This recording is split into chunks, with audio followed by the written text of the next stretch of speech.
Good morning. So we were discussing income from other sources in the previous class. So we will continue our discussion on this.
So in income from other sources, there are certain criteria which will help you to decide how to tax a particular transaction under the head income from other sources.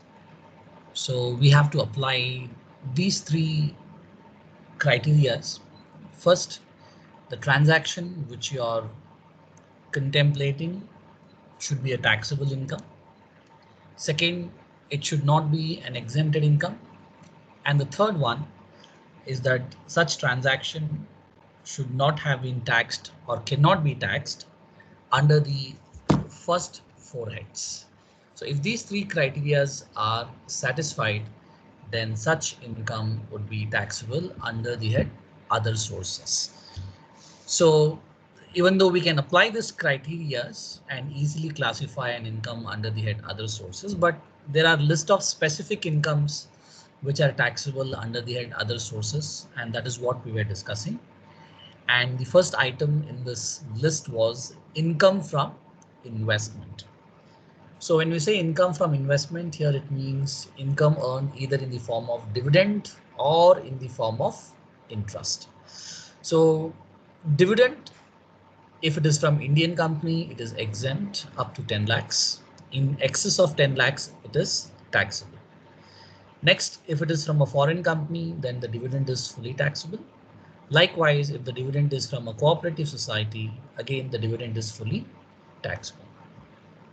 Next comes your interest, and interest can be earned from these three channels. First, interest on securities. When we say securities, it basically means certain instruments like bonds, debentures, right?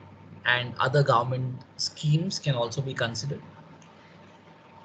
The second category is interest on government schemes offered through post office and nationalized banks. So when we say interest on government schemes, basically when we're referring to government schemes, your government schemes and PO, we can also say interest on government schemes and post office products, post office schemes. Again, post office schemes are also under the custody of Government of India. So by and large, most government schemes are, or I can say interest earned,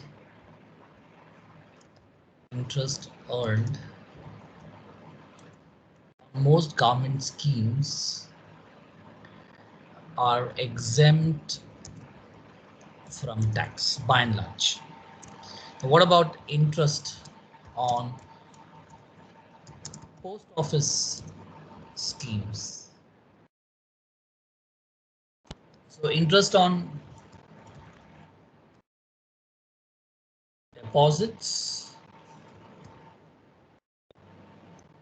is taxable. Likewise, interest on post office saving bank account is exempt up to 3,500 per annum. So you see, this is a very comprehensive chart. I mean, I know there are a lot of components in this, but this chart is quite handy. This chart is not available anywhere in any textbook.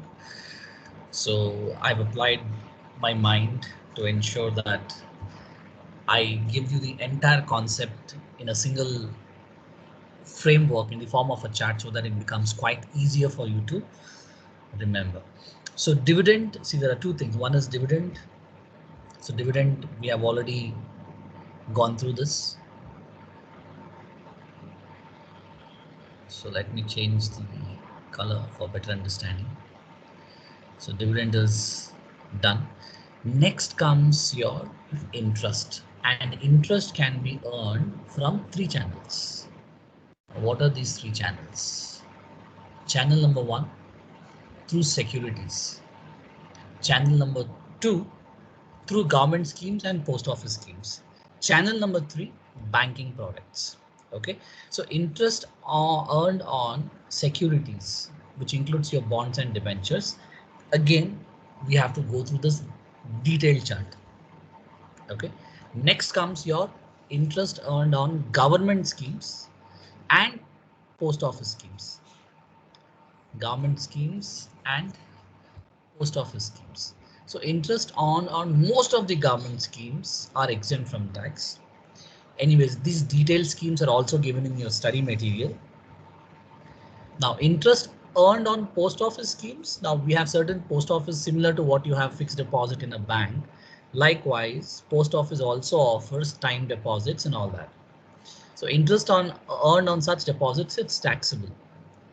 Okay, now interest on post office savings bank account, similar to a bank savings bank account, post office also offers a savings bank account. Now the advantage is you can open a savings bank account in bank also, but what's the benefit you get if you open the same savings bank account in a post office is that up to 3,500 interest per annum earned is not taxable. So that's a good thing, right? Next comes your banking products. So in banking products, you have fixed deposit. Now on fixed deposit, interest earned is taxable, of course, but TDS is applicable. Now I told you what TDS is in the previous session. TDS is a concept which mandates the provider of income to deduct tax on behalf of the earner and pay the tax to the government. And after paying tax to the government, the provider of income will also give a certificate to the earner of the income. For example, if I deposit money in a bank, I'm entitled to get interest. So what happens is if I earn interest, I should pay tax, but government says anyways, people who earn interest anyways, they will not disclose at all that they have earned interest. So that is very difficult for government to collect interest. So therefore, let us make people who are giving interest itself responsible for collecting the taxes. So in this case, what will happen? Bank should deduct the tax from my income, which is in the form of interest, and give it to the government. Simple. So when the bank will do this TDS, if the interest earned is more than 40,000. If the interest earned is more than 40,000. Now for senior citizen, it is 50,000. Now interest on bank savings account, fully taxable. Right, so interest on bank savings account, and I will also mention here, and RD, recurring deposit, is taxable. Right, so this is your comprehensive chart pertaining to interest on. This is just one transaction. We have like this 14 transactions in this chapter, which are quite important, which we'll be going through one by one. But first I'm covering the major ones. So don't think that every transaction we have to go in detail like this. By and large, most of the transactions are simple, but I wanted to cover the complicated ones first. So that's the reason I'm starting with the first one, right? So you should always start with difficult task. So that's what I'm doing here. I'm starting with certain difficult transactions which are taxable under the head other sources. So this is your interest on investment, which is in the form of dividend, which is in the form of interest, right? So we were discussing interest on securities, which is in the form of your shares and debentures.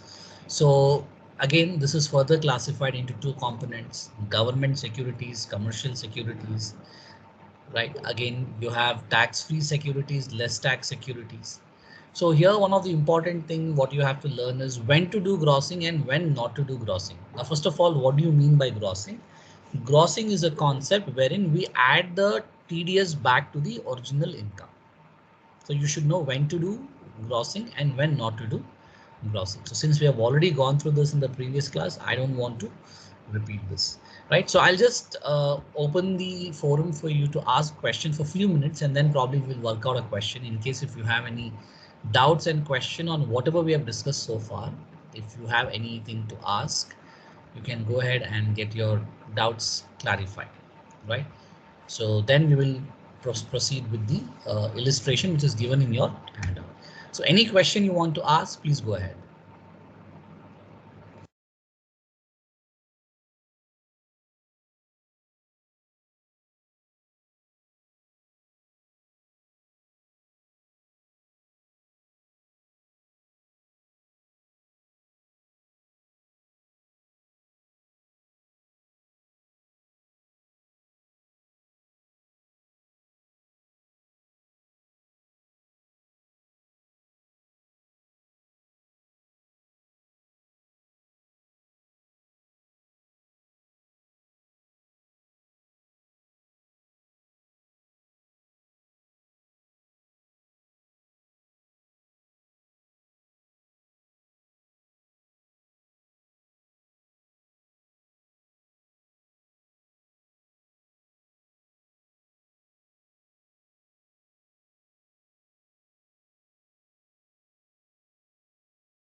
Please look at the first illustration in the handout what I've shared with you. The first illustration, income from other sources.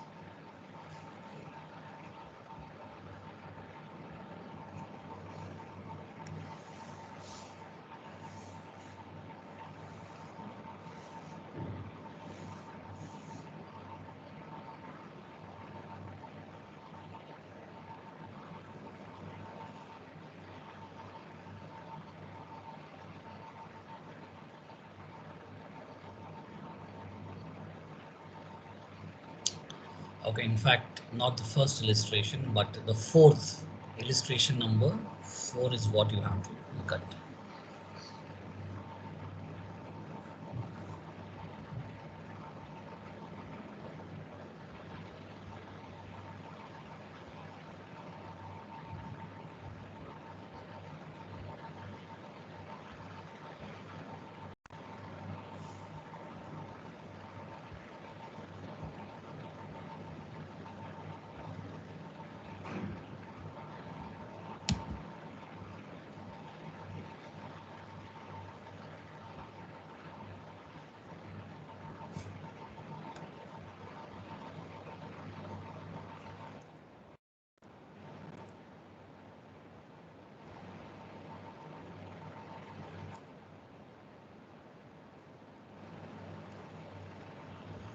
So this is our illustration number 4, which is focusing on interest on securities and also dividend. So let's solve this illustration now. Let's write the opening statement.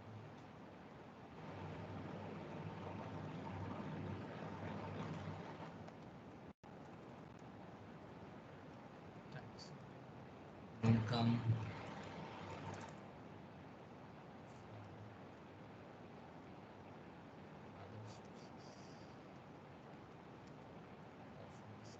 X for assessment year.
So let's account for each and every transaction.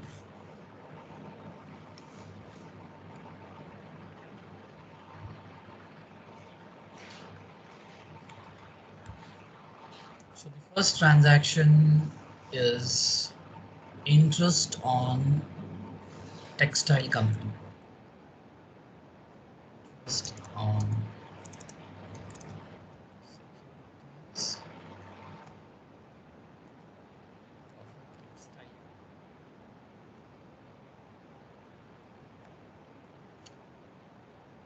now, see here it is mentioned as listed, and sometimes you will also get unlisted. So what do you mean by listed and unlisted? When we say listed, it means the security is available for trading on recognized stock exchanges. And when we say unlisted, it means the security is not traded on recognized stock exchanges. So does this information in the bracket, listed, unlisted, doesn't matter? It used to earlier because the TDS rates were different. The TDS rate for unlisted securities was 20%, and the TDS rate for listed securities was 10%. But now it's all the same, whether it is listed or unlisted. The TDS rate remains same. Okay, so you don't have to bother about that listed and unlisted. So the moment you see a transaction, interest being earned on security, immediately you have to visualize this chart, interest on securities. Okay. Now, the first transaction says 30,000, 13.5% securities of a textile company limited. So is this a government security or is this a commercial security? How do you differentiate? In case if it is a government security, is very simple. The word government will be mentioned in the question itself. If the word government is not mentioned, it obviously means it is a commercial security. Another point to remember is in commercial security, municipal corporation will also come. Generally, you might think, okay, municipal corporation is a government body.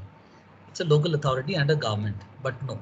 For tax purpose, when we say commercial securities, it means securities issued by a company. It can be any company, government company, private company, public company, statutory company, and municipal corporation. When we say government, it means either state or central government. Okay, so you should be very clear.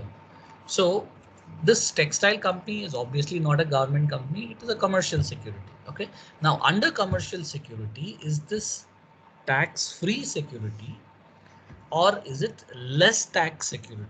How do we figure out that? Now the answer is simple. If nothing is mentioned, if the word tax-free or less tax is not mentioned, you have to by default always assume that it is a less tax security, because for tax-free security, the word tax-free will be mentioned in the transaction. Right? If nothing is mentioned, then it is a less tax security. Okay, so that's the second step. First step is to classify whether government or non-government or commercial. Second step, to identify whether it is a tax-free or less tax. Now the third and the final step, once you have figured out whether it is tax-free or less tax, in this question nothing is mentioned, the first transaction, so obviously it is less tax. The third and the final step is to figure out whether you should do grossing or you should not do grossing. Now what do you mean by grossing? As I told you, grossing is a process of adding the tax deducted at source back to the income. Adding the tax deducted at source back to the income, right? So TDS, as I mentioned, is a process where the giver of income is responsible for deducting the tax on behalf of the earner of the income and pay the tax to the government. So how much is the TDS? How much is the TDS for interest earned on securities? What is the TDS rate? So the TDS chart is given in your handout. If you look at this, this is your TDS chart. This is a comprehensive chart. So TDS or interest on securities, both listed and unlisted, is 10%. So 10% is the rate of TDS, right? So that is something which people have to remember, 10% TDS rate. So 10% because we have to add the TDS back. So now formula for adding the TDS back. The formula for grossing. Now formula for grossing is also given here, which is quite simple. Simple equation. Grossing is equal to amount of income into 100 divided by 100 minus TDS rate. So on the formula for grossing, for your understanding,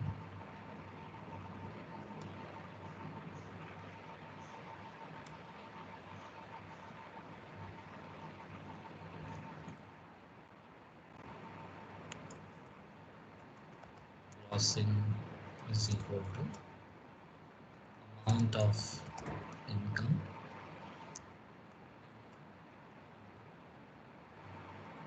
divided by 100 minus.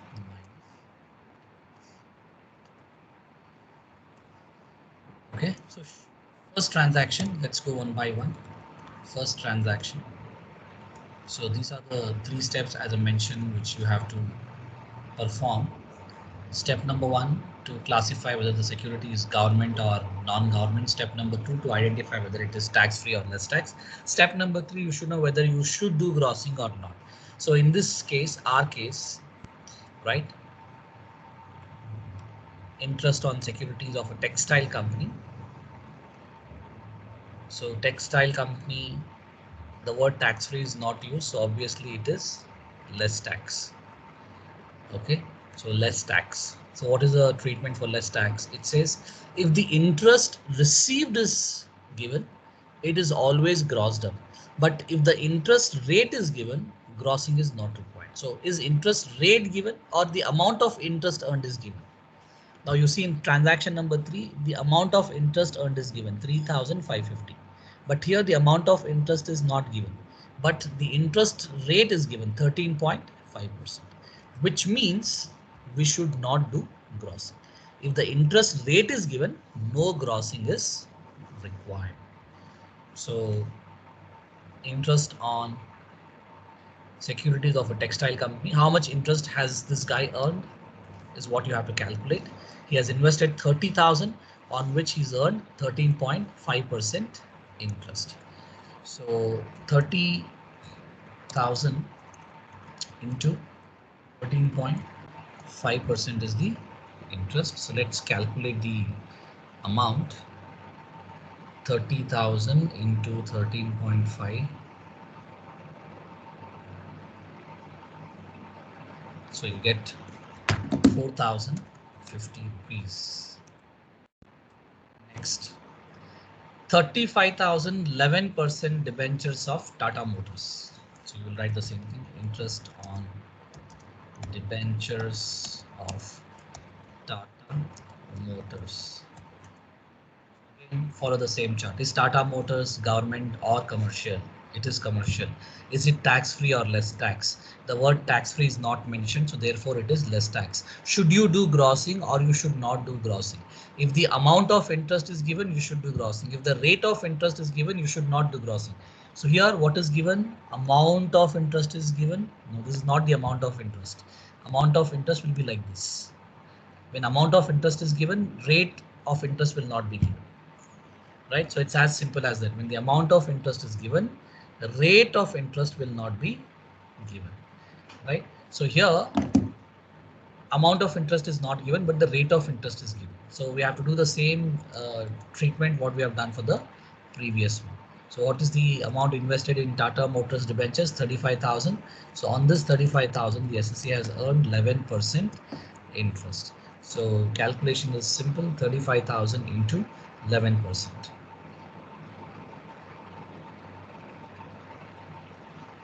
So you get 3,850.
Okay, so let's go to the third transaction now.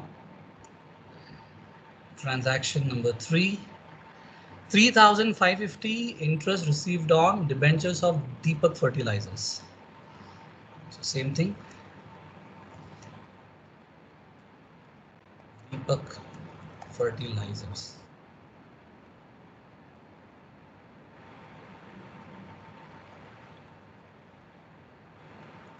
Okay, so again, go through the same chart. Deepak Fertilizer, government or commercial? It is commercial. Tax free or less tax? The word tax free is not mentioned, so it is less tax. Is the amount of interest given or is the rate of interest is given? Let's check. Here, as you can see, the rate of interest is not given. Directly the amount of interest is given. So when the amount of interest is given, what should we do? We should, if the rate of interest is given, there is no grossing. But if interest amount received is given, it is always grossed up. So we should do grossing. So let's do the grossing. So what is the formula for grossing? I've just mentioned here. This is the formula what we have to use. Right. So what is the amount of income as per the question? The amount of income is 3,550. So apply the formula here.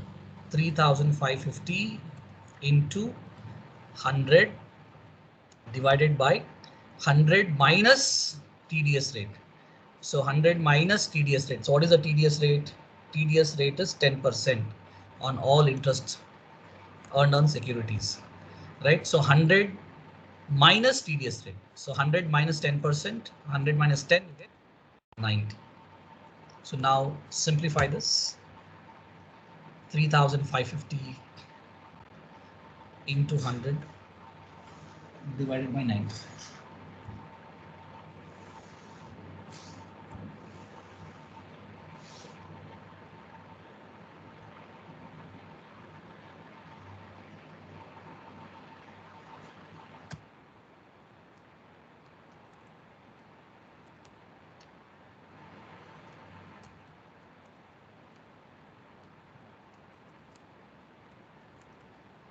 So you get 3,944. Let's move on to the fourth transaction now.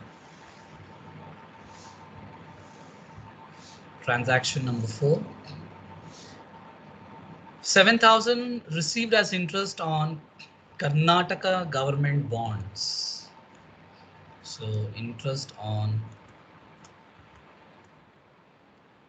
Karnataka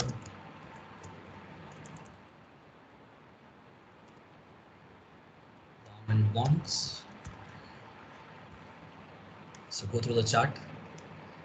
Government securities are of two types: tax-free, less tax. Tax-free, it is exempted. Less tax, taxable, but you should not do grossing. So is this tax-free or less tax? As I mentioned, if it is tax-free, the word tax-free will be used in the transaction. If it is not used, then it is less tax. So less tax, you should not do grossing. What is the interest earned is given 7,000. So directly take the interest earned, 7,000 rupees. Next, 6,000 interest received on tax-free securities issued by a public limited company. So interest on, the word tax-free is used here, tax-free securities public limited company.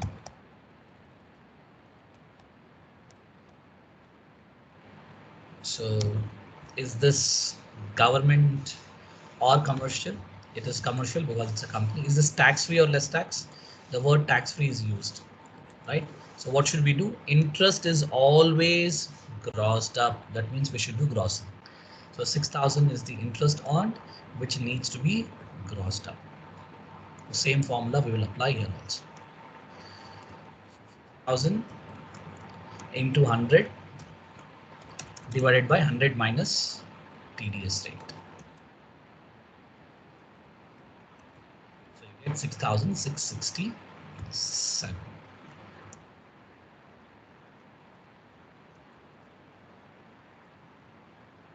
Next, item number 6, 30,000 10% tax-free commercial securities. So interest on, again, same, interest on tax-free commercial securities. So same treatment. It is commercial, it is tax-free, so interest needs to be between this and the previous one. Both are technically speaking same, but the difference is that in this direct interest amount itself is given, but here how much is the investment and what is the interest is given. So first you have to identify what is the interest earned, how much is the interest this guy has earned. So he has invested 30,000 into 10%. 30,000 into 10% will give you how much? 3,000 as interest. So interest earned is 3,000. So first identify what is the interest earned, then you do grossing. So 3,000 is the interest earned into grossing. That's how it should be done.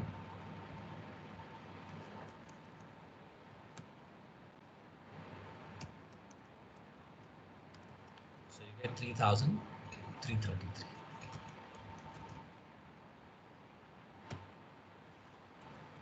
Next, item number 7. 10,000 10% central government securities. So interest on central government securities. So is it tax free or less tax? It is government securities, but is it tax free or less tax? Not mentioned, so it is less tax. So we don't have to do any grossing. So how much is the interest he has earned? What they have given here is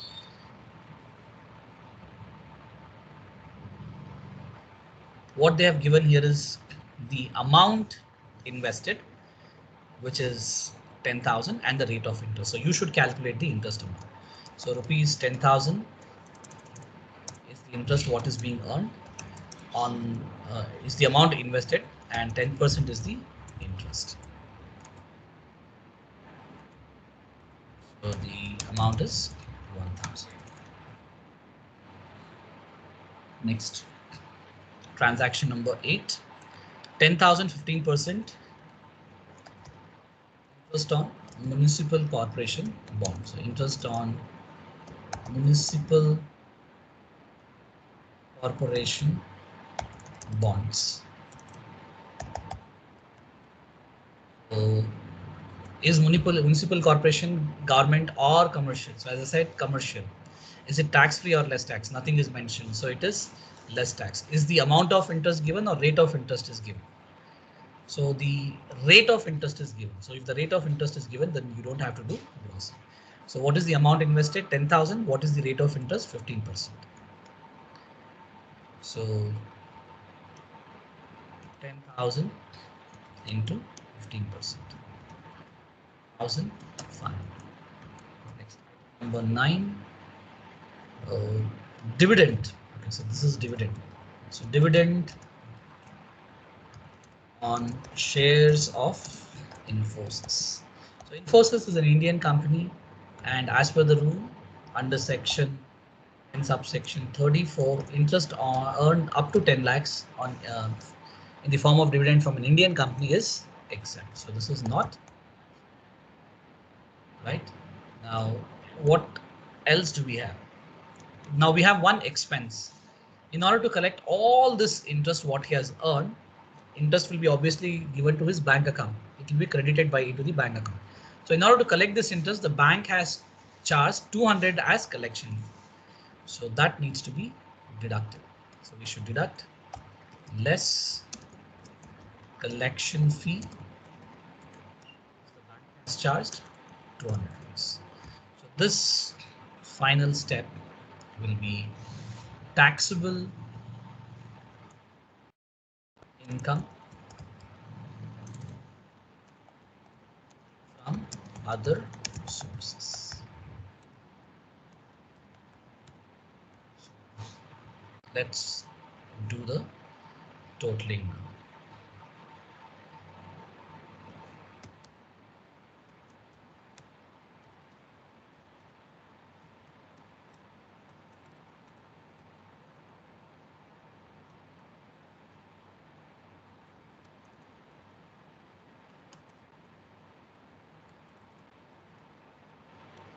One of you can cross check the totaling what I've done.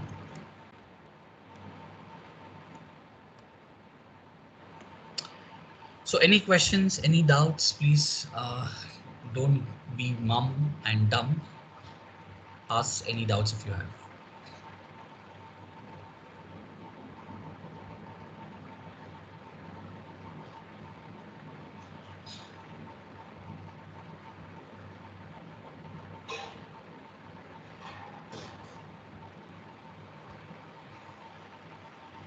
Interest on securities, any questions?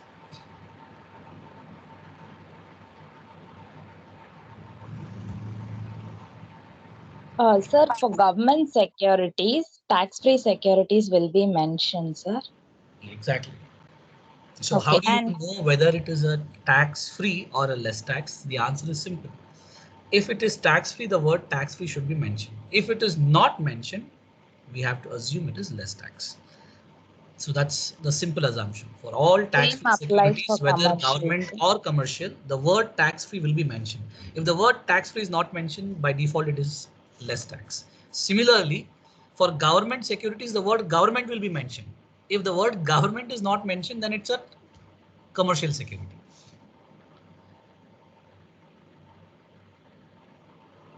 Yes, sir. Okay. Sir, so the 7th and 8th one is less tax? 7th one, yes, the word tax free is not used, so it is less tax. 8th one, the word tax free is not used, so it is less tax. So as you can see here, look at the 5th one. The word tax free is used. So since the word tax free is used, then we don't have any tension. In case if the word tax free is not used, then by default it is less tax. Similarly, if the word government is not used, by default it is non-government or commercial. For tax free securities, always the word tax free will be mentioned in the question, in the transaction. If the word tax free is not mentioned, then it is less tax. Sir, and one more thing about the listed and limited companies. Even though it is listed or limited companies, still it can be commercial securities, sir. Yeah, listing has nothing to do with government or commercial. Listing is whether the security is available for buying and selling for public in the stock market. The word listing indicates the security is available for trading for general public in the recognized stock exchanges. Unlisted means the security cannot be bought and sold in the stock market. So listing or listed or unlisted has no impact on our calculation at all. So you don't have to bother whether it is listed or unlisted because it has no implication on our calculation. Earlier it used to be for the previous batches, but now it has no implication. So you don't even bother and don't give any importance to this word listed or unlisted. Don't bother at all. So for everything, like the securities interest will be from the bank only, and the collection fee also will be deducted, sir. Sometimes it will be there, sometimes it will not be mentioned in the question, because securities, how will the bank, how will the company will give you security? If you have bought a share or a debenture, sorry, if you have bought a debenture, share or a bond, right, the company will not send a check to your house, or the company CEO will not come and hand over the cash to you. Obviously it has to be done through a bank account, and sometimes, not all the banks, some banks do charge collection charges. So if the bank has charged collection charge, it is allowed. See, if you have in all the heads of incomes, there are certain deductions which are allowed. In salary income, deductions are allowed under section 16, right? Something which you have learned, and obviously you would have forgotten by now. What are the 3 deductions allowed under salary income? Likewise, you have deductions for house property under section 24. Similarly, you have deductions in income from business and income from profession. What can be deducted? Likewise, you also have deductions in capital gains under section 54, all that we have discussed. Now, what are the deductions for other sources? The list of deductions, what can be deducted, what cannot be deducted in other sources, is mentioned under section 57 and 58, which we have not discussed so far. But section 57 and 54 just says that if there is any incidental expense pertaining to income what you have earned, you can deduct it. What it means is, if I have earned any income under the head other sources, and for that income, if there is any expense, you can deduct. But of course, there are certain conditions which we shall discuss little later, not now. Yes, sir. Thank you. Okay, so if you guys do not have any questions, then probably we'll wind up.